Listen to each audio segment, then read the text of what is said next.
ապագան կախված է մեզնից,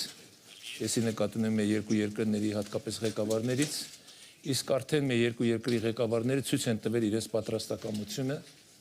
եւ ամենակարևորը, ինչպես նաեւ նշեց պարոն Ալիևը, ցուցաբերել են քաղաքական խիզախություն կամք, որ իսկապես հանուն խաղաղություն կարող են արվել քայլեր, որոնք կհաստատեն այդ խաղաղությունը։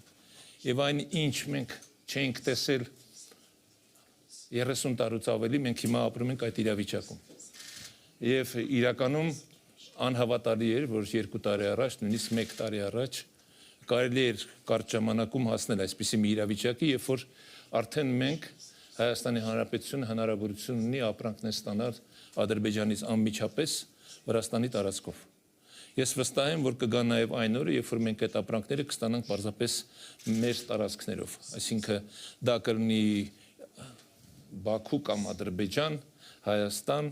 Նախիջևան, Հայաստան։ Այդ ես ուզում եմ մի կարևոր հանգամանքի անդրադառնալ։ Մենք երկու կողմներս էլ նայում ենք առաջ։ Եթե մենք փորձենք նայել հետ եւ փորձել նաեւ գտնել այն պատճառները ինչու եղավ,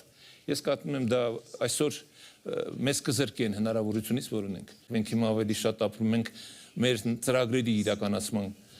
գործով եւ ինչու մենք հաջողություն կունենանք, որովհետեւ մենք հստակ պայմանավորվածություններ ունենք։ Մենք հստակ սկզբունքներ ենք որդեգրել, որը նշանակում որ մենք հարգում ենք մեր երկու երկրներս տարածքային ամբողջականությունը, ինքնիշխանությունը, մեր իրավազորությունը եւ առաջնորդվել ենք այդ սկզբունքներով։ Բացելու ենք մեր սահմանները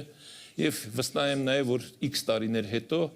ոչ միայն քաղաքական բարձր մակարդակի նման հանդիպումներ են լինելու, այս սովորական գործընթաց է լինելու, երբ որ Հայաստանից կամ Ադրբեջանից մեր քաղաքացիները կարող են հատել սահմանը, առևտուր անել, օգտվել այն առավելություններից, որ մենք ունենք երկուսս։ Եվ տեսեք, այդ համագործակցության արդյունքում մենք շատ նպաստավոր ենք դառնալու որպես տարածաշրջան, որպես Հարավային Կովկաս, նաև աշխարհի համար։ Այն քննարկումը, որ մենք հիմա անում ենք Եվրոպա-Ասիա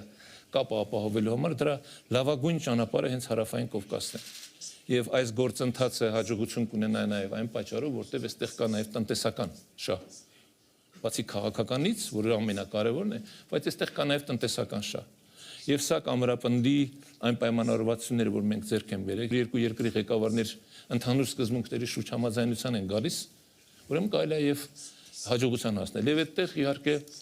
ես չեմ կարող չնշել նաև Միացյալ Նահանգների նախագահ պարոն Թրամփի դերը, որը էլի կարողացավ իր վրա վերցնել այդպիսի պատասխանատվություն